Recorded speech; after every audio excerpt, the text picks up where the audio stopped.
We will share with all attendees and all registrants a copy of this PowerPoint slide deck, as well as a recording of this meeting. So let's go ahead and get started.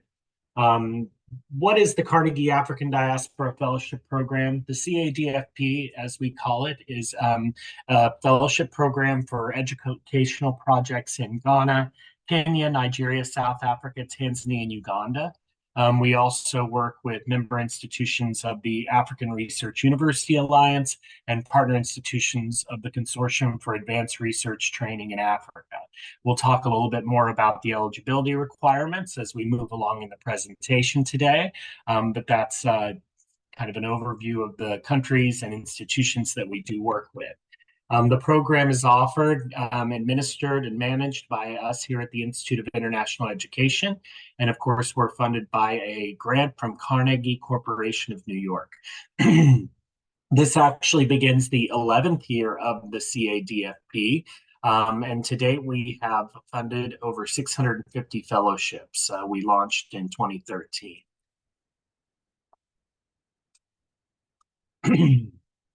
Today, we're going to talk a little bit about program eligibility and other information about how to apply for the program. So let's first of all talk about what kind of projects we fund with the CADFP.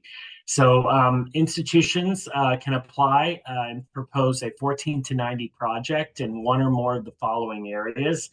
We fund projects in curriculum co-development, graduate student mentoring and training and teaching, and then, of course, impactful research, collaboration, and capacity strengthening. So research, collaborative research, and those types of activities. We do give some project examples here, including looking at different curriculums that we've developed as part of this program. So you can see here the names of some of these projects in curriculum development. These have been anything from starting a new course to launching a new degree program or a new department within a hosting institution. We've also worked with new approaches and methods to graduate mentoring and training. So we have a lot of work where our fellows work with graduate students in mentoring on research methodology, as well as teaching graduate level courses that may not be offered at the hosting institutions. And finally, we also do work in research collaboration where we fund research at various stages, from a visit by a diaspora fellow to start talking about a research activity, to using the time for field and data collection, or to visit archives, as well as working on write-ups and of the analysis of research. So these are just some of the activities that we funded. If you are interested in learning more about the specific names of projects, we do have those on the website. If you go to selected projects on the CADFP website, you'll be able to visit those, find those resources there.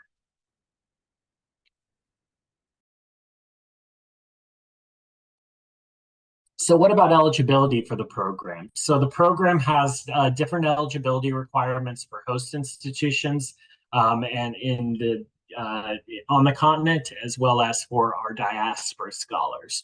So for hosting institutions, they can be private or public institutions in accredited through the National Higher Education Accreditation Agency in the host countries.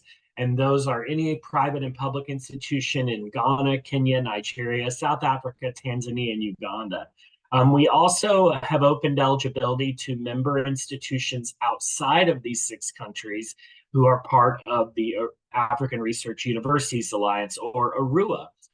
So ARUA is has member and associate member institutions in a number of different countries, like the University of Addis Ababa in Ethiopia, Sheikh Anta Diop University in Senegal, University of Rwanda, as well as the University of Mauritius and the University of Kinshasa in the DRC. So these institutions are also eligible to apply.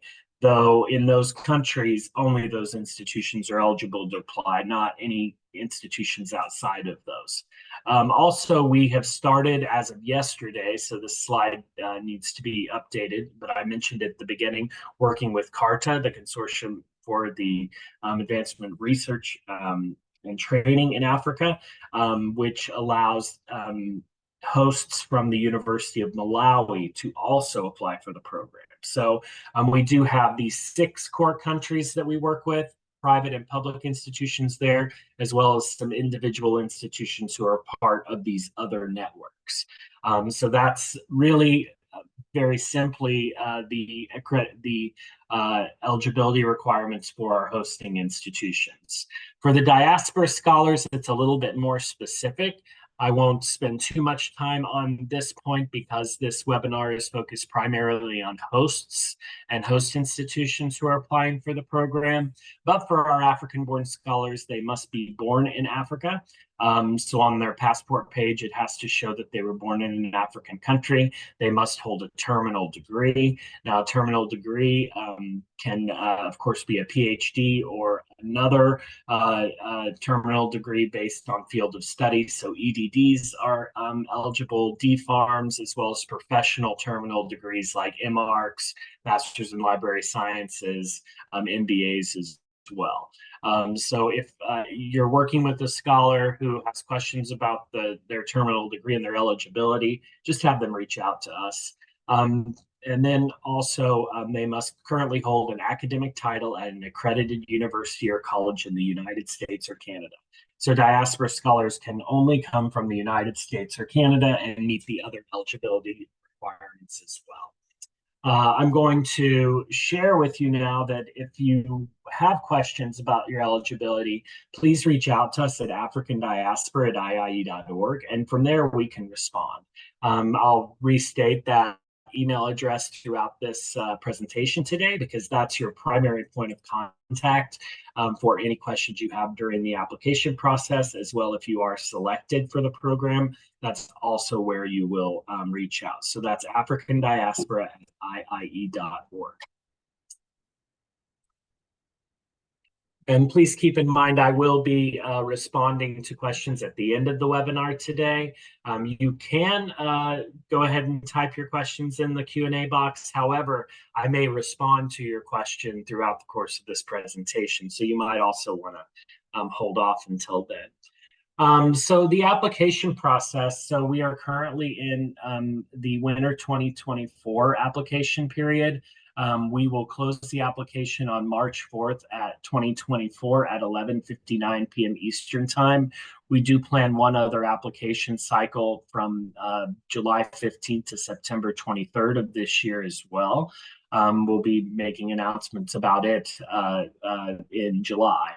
But just to keep in mind, if you are working with someone and you're unable to complete all the application requirements by the March 4th deadline, please keep in mind there's one more cycle. However, I do encourage you to apply in this cycle because if you happen to not be selected this time around, it gives you another opportunity to revise and resubmit your application for another round. So that's just a consideration that you might want to take. One thing to keep in mind while applying for this program is that it is a two-sided application process. And with this two-sided application process, you have a project request that is completed by the hosting institution and a scholar application that is completed by the scholar. So both the hosting institution and the scholar have something that they need to complete in our online application portal. The project request is with the hosting institution.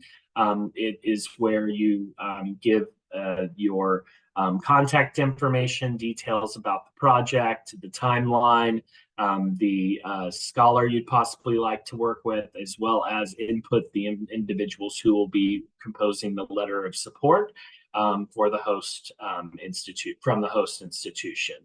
Also, the scholar application, which is a separate form that's to be completed by the diaspora scholar who you might be working with.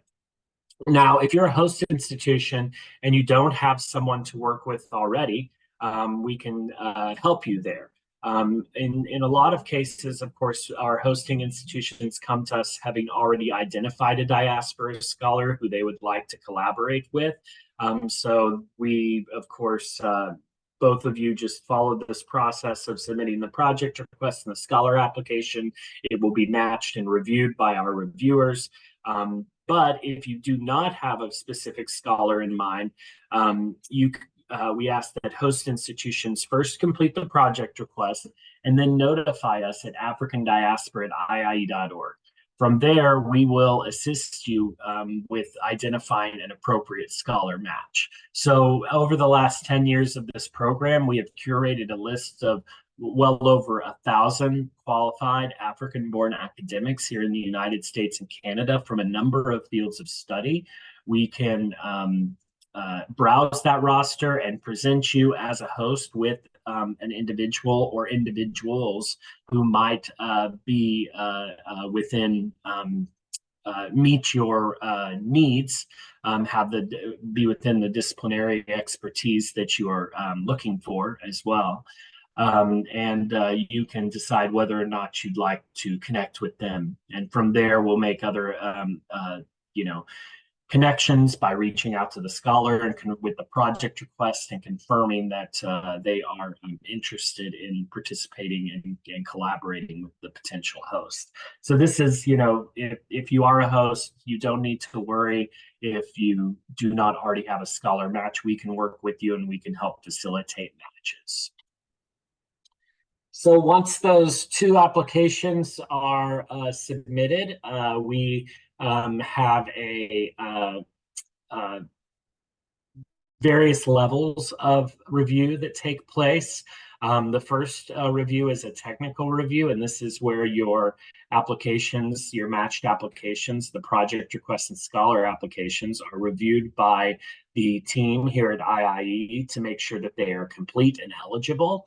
Once technical review is complete, details are forwarded to a disciplinary review committee. This disciplinary review committee are academics from your specific discipline, also who have expertise in background in working with African institutions and on the continent. So these are often committees that are comprised of CADFP alumni who are no longer eligible to apply for the program because they've completed the maximum number of fellowships. And then those disciplinary review committees make recommendations for applications to be selected by the advisory council. The advisory council meets and they make final selections of this group. And then finally, you receive notification as to whether or not you were selected to the program. I want to note, though, that after technical review, you will also receive a notification that your application passed technical review. After discipline review, you'll receive a notification saying whether or not your application is forwarded to the advisory council. And then, of course, the advisory council notifications will notify you whether or not you were selected for the program. One thing that I like to highlight during these presentations is our review criteria, and this is published, of course, on our website. These review criteria we like to keep them transparent. These are each piece that our disciplinary and advisory council members will be considering when they're looking at your application. First of all, they'll be looking closely at the eligibility, which you have already which I have already described for both the host institution and the matching scholar. They will also be looking for the quality of the proposed project. So is the project, are the project details clearly written? Are they clearly shared with in the project request? They also consider the evidence of mutual benefit for the host institution and the scholar. So looking at mutual benefit for the hosting institution. What will the hosting institution receive from this engagement?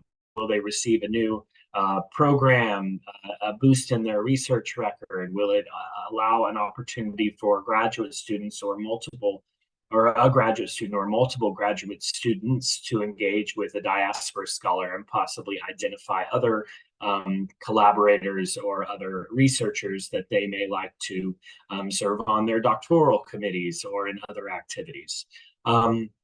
Also looking at the appropriateness of time for the project. This is a very important piece. The projects can be 14 to 90 days, but we also understand that of all those activities that I just shared with you between curriculum, research, and graduate mentoring, that the appropriateness of the time, the activities cannot all necessarily be completed within a 14 to 90 day window.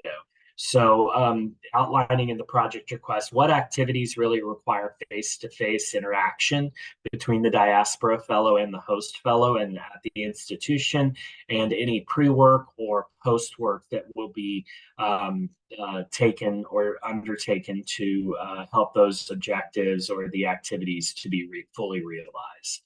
Then, of course, they look at the fit and quality of the proposed scholar match. So making sure there's alignment between what the project states is the purpose and what the scholar's background is. Also, the potential for impact. So looking at impact, of course, with meeting the outcomes of this proposed project and curriculum development, graduate student teaching and mentoring, or collaborative research, that's very important. But also thinking ahead, you can there is a question in the project request you'll see about like what impacts are anticipated with this program post fellowship. Are you going to continue collaborating? Are you going to continue working on new activities? Like what other impacts might be envisioned in activities post fellowship? And then, of course, one piece that we receive a lot of questions about that is about the host institution cost share. Of course, this is part of the review criteria, but it is not as important as the other bullet points that I've outlined here. Cost share, we do ask and encourage our host institutions to provide the diaspora fellow with housing, meals, and local transportation. However, we understand that in many cases this is not possible because of university budgets or the availability of lodging. If the host institution is unable to provide cost share in these three areas, you can always reach out to us in the project request, and we'll provide those funds for the diaspora fellow if the project is selected.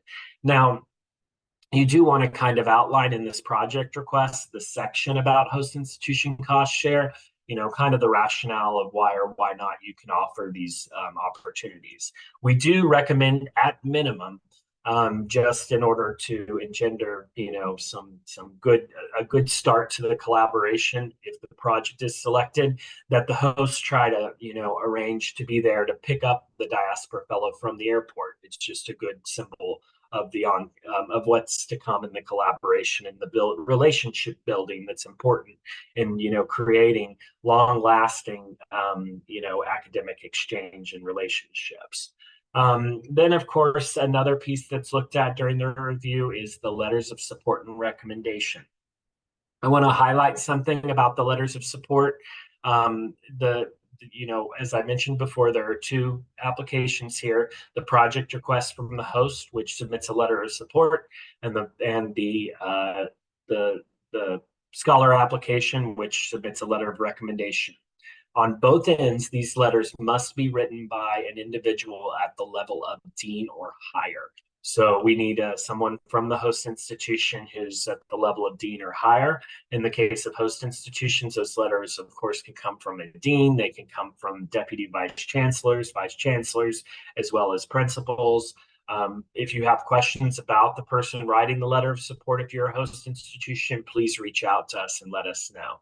For the diaspora scholar, it's the same. The letter of recommendation must come from an individual at the level of dean or higher. Benefits for the diaspora fellow, of course, we do offer them a daily stipend, so the hosting institution does not have to support them by giving them a salary or any other cost of living kind of benefit. The only thing, as I mentioned before, asking to provide the lodging, meals, or in-country transportation if possible. The program also supports the Diaspora Fellows' visa costs, their health insurance, and also their round-trip international air travel and ground transportation. So we do offer a number of fellowship types that I'll review briefly here. But really, if you are thinking about applying for any of these kind of specialty fellowship types, we'll recommend that you reach out to us at African Diaspora at IIE.org. That is, of course, your primary point of contact here. So first of all, the all-discipline fellowship is just kind of a general fellowship where it's the first time a host is applying and hopefully engaging with a diaspora fellow under this program. Like I have to stress that is that we do work with a lot of programs where the host and diaspora fellow had pre-existing relationships either professionally or personally. That's fine, but under this program. So the all discipline fellowship is more general. It covers, of course, all disciplines, all activities that I've outlined previously in the slides. But it's, really just kind of a 14 to 90 day visit.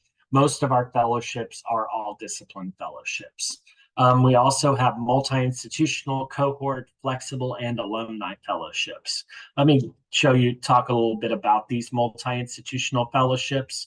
In many cases, we've had hosts approach us and say, well, we would like to work with another institution in our country or build a relationship with an institution outside of our country to host a diaspora fellow. We can do that. This is something where, two institutions will submit one project request.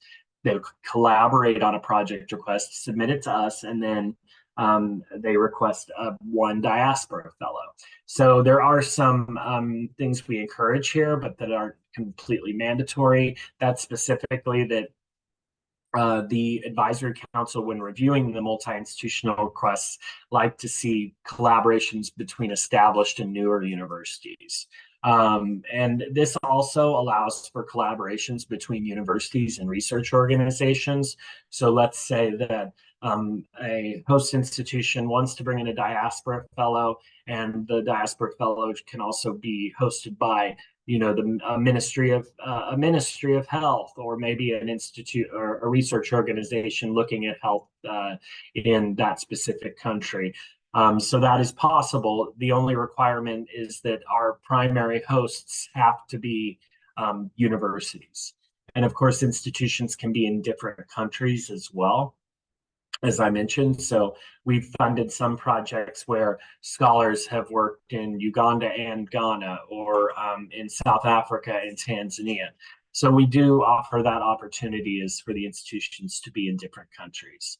And of course, if you're submitting this single project request for a multi-institutional fellowship, you'll need a letter of support from both institutions, from an administrator at the level of dean or higher. Now, if you're interested in the multi-institutional project, please do reach out to us at African Diaspora at IIE.org. We'd like to point you to places on the website to give more detail, answer any questions you may have about applying for this kind of different type of innovative project. Also, we have our cohort fellowships, and cohort fellowships are an opportunity for institutions to submit one project request for a group of scholars. So we've had many instances where we've had one institution who's looking to develop a new program, right, within their department. And they want to bring in 2 or 3 different scholars who have various disciplinary expertise or subfields of expertise that they can use to impact the project and the project activities. So this is absolutely possible. In this case, it happens where the diaspora scholars oftentimes, come from,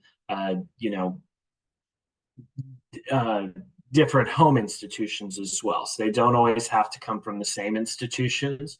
We've seen some very impactful projects under the cohort fellowship as well.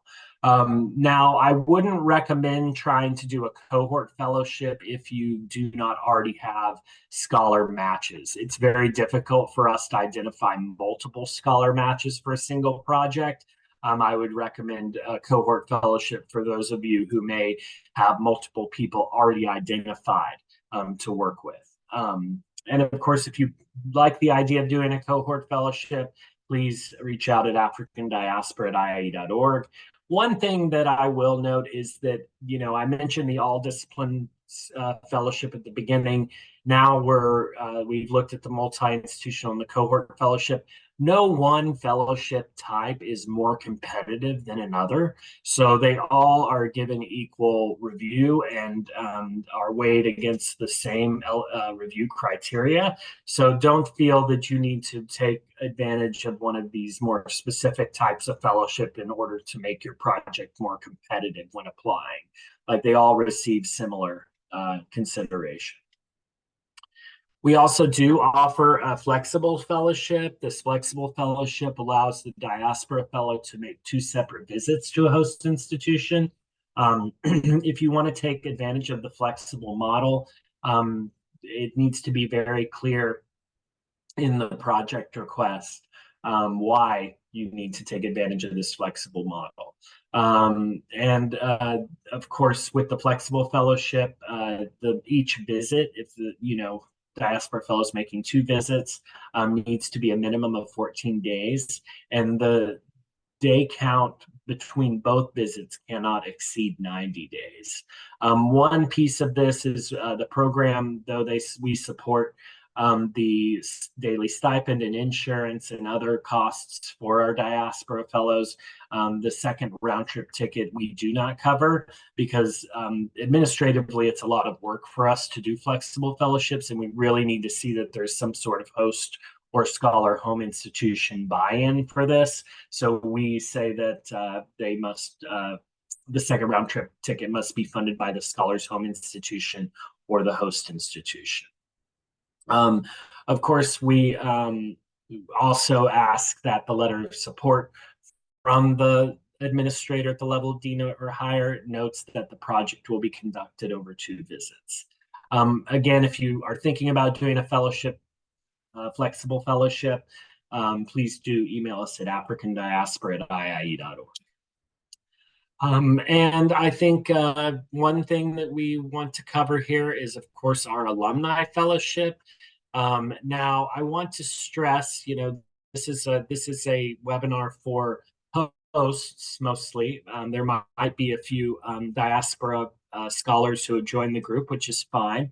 But for the alumni fellowship, we do have lifetime maximums for the diaspora fellow. So a diaspora fellow from the US or Canada can only receive up to 2 fellowships. However, hosts and host fellows, you can host as many diaspora fellows as you're capable, as many as you would like. We don't put a cap on the number of diaspora fellows that host fellows can bring into their institution. So it's only a maximum of 2 fellowships for diaspora fellows. So, of course, if you're maybe a host joining us today who wants to host the same diaspora fellow as you did previously, that's fine. We do ask that the project request include specific details about justifying the second visit and why the second visit is important.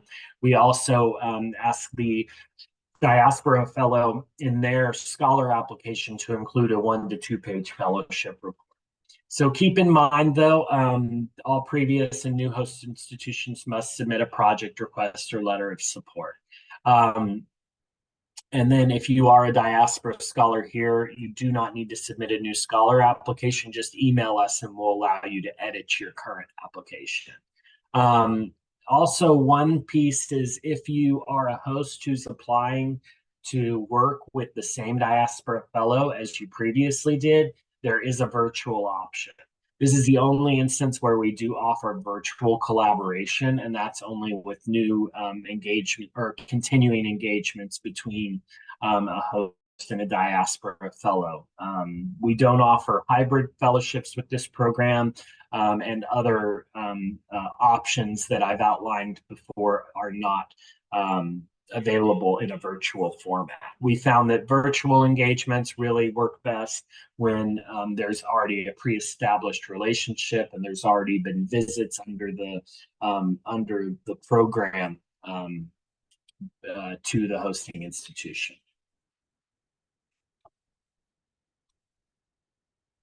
All right, so I wanted to also bring in here something that's important is the supplemental funds.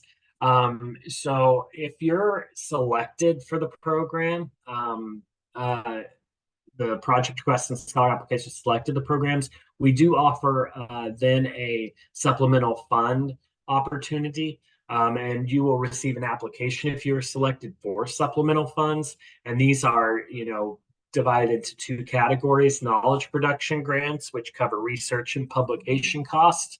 And this covers field visits, software, books, equipment, and publication fees. This does not fund movable equipment, including laptops, cameras, and tablets. And it also allows for workshop funds. And this covers costs related to hosting a workshop. Both of these are maximum of $1,500. We're in the process of rethinking some of these supplemental funds, but this will not change. That the maximum will be $1,500, $1,500 US, and these are eligible costs. Now, we will share with you with the application for supplemental funds more specific details about the program and about the offerings. But this is a great way to bring some resources into the hosting institution, and some you could also mention what you'd use supplemental funds for in your project request too. So before we get to our Q&A section today, just to remind you, the winter timeline is for winter 2024 is March 4th. As the deadline at 11:59 p.m. Eastern time. We will make selection decisions in early May 2024, so individuals will be notified, we hope, by the first week of May. And then project visits can begin as early as May 15, 2024, and need to be completed by November 30th, 2025. So if you're selected for the program, you will have about a year and a half to complete the project. So when you go into the application system and you indicate the time frame for the program, you can select any range of 14 to 90 days between May 15th, 2024 and November 30th, 2025. So, of course, next steps, go to African Diaspora on the website, iie.org/African Diaspora. Go to how to apply. There you can find project request guidelines and scholar application guidelines. You can also follow a link to the project request or scholar application portal. All project requests and scholar applications do need to be submitted online. We do not accept scholar applications online, via email, sorry. So there is a portal that you specifically have to log into to submit the project request, and the Diaspora Scholar has to log into to submit their scholar applications. So no PDF copies or anything like that can be submitted directly to the email inbox. There's also review process and criteria and FAQs listed on the website. You might find these very helpful as you're working through your project request or your scholar application if you're a scholar. Of course, I've said it once, I'll say it again, African Diaspora at iie.org. This is your primary point of contact. Reach out, and one of the CADF program team members will respond to you and answer any of your questions. You also have the website, which is very robust. We've spent a lot of time developing the application or how to apply section of the website to benefit our applicants, our host and diaspora fellow applicants. Of course, we are live on Facebook. You can find us there under Carnegie ADF, and also on LinkedIn. You can follow us on LinkedIn at Carnegie African Diaspora Fellowship Program.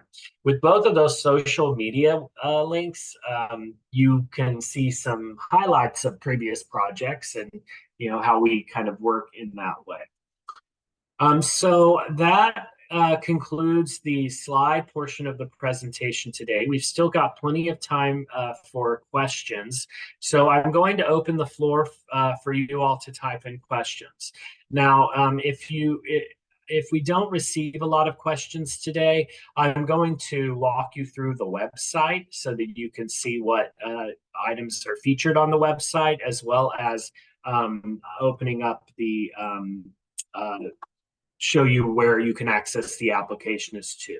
So let me just pause here for about 2 minutes and let you all type your questions into the chat.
All right, so it seems like this is a bit of a quiet group today, so I'm going to show you the website and what you can find there, all the resources that we have readily available to our hosts and potential hosts and diaspora scholars.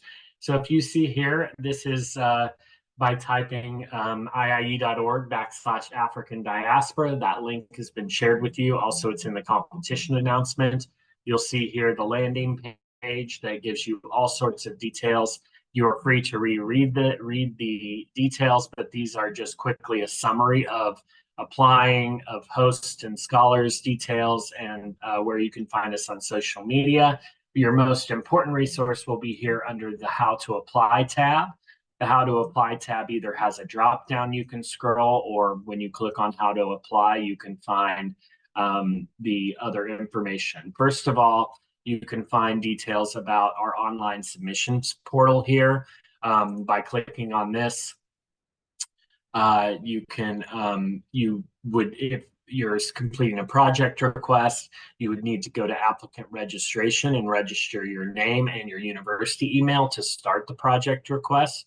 Of course, you can, if you forgot your password, at a later time, you can always request an email that will help you work through that. And finally, you can go back to the program website. So this is the start of the application portal here.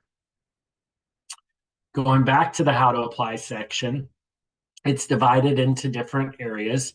We have for African institutions, for African-born scholars, review process and criteria, the types of fellowships, which I mentioned the types of fellowships already, and FAQs.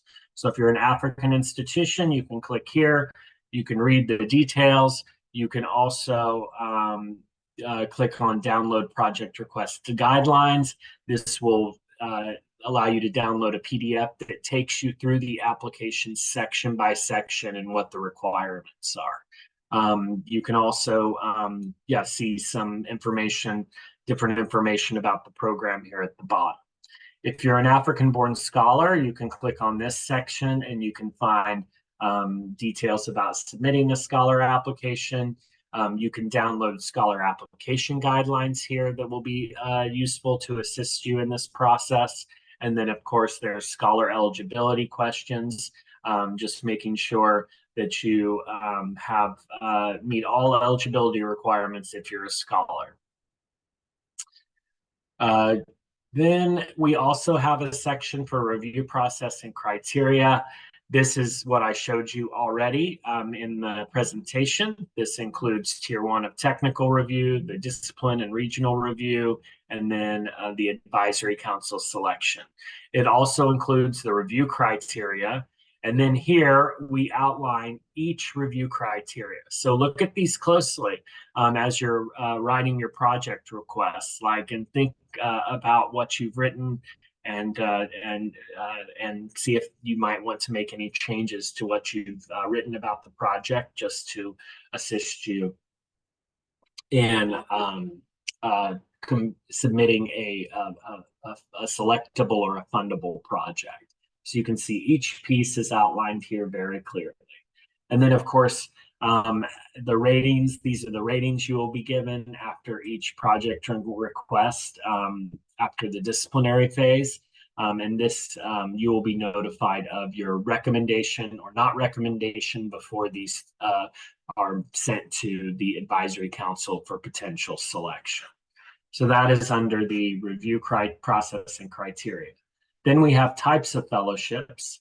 As I've mentioned, the types of fellowships, the all-discipline fellowships, alumni fellowships, virtual alumni fellowships, multi-institutional fellowships, cohort fellowships, and flexible fellowships. So look at these closely if you're considering any of these different types of fellowships. Let me know.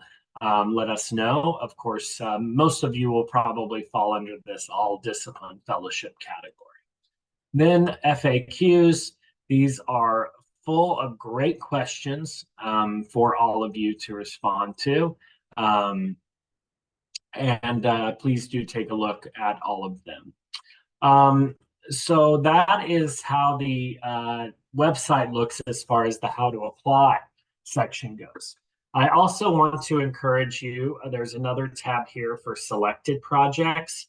If you're curious about what has been funded before, project titles, countries, institutions, maybe you're at an African institution and you wonder, oh, who has also hosted scholars at my institution, you can go here and download a list of all selected projects. This list of all selected projects, are,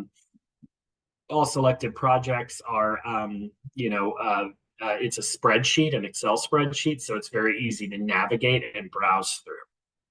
We also, for our alumni, that is for people who are already selected, we offer an opportunity to travel to international conferences for the Host and Diaspora Fellows. So if you are selected, this opportunity will be opened at one point, so you can possibly take advantage of it to present on research or other activities from your CADFP funded project.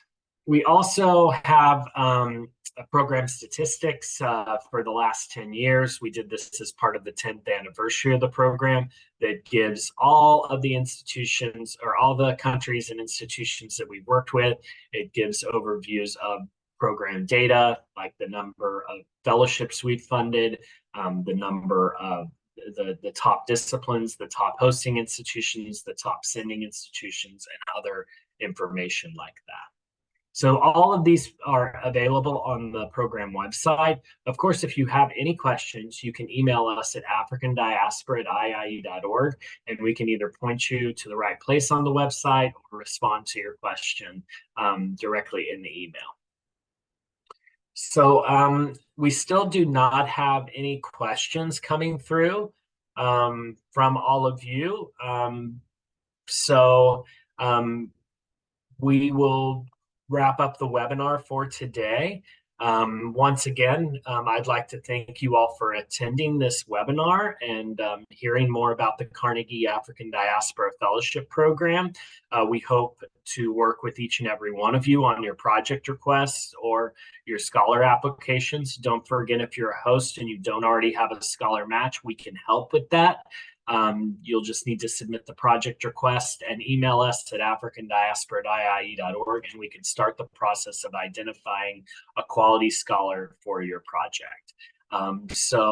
with that, we will close out the day, and we look forward to working with all of you.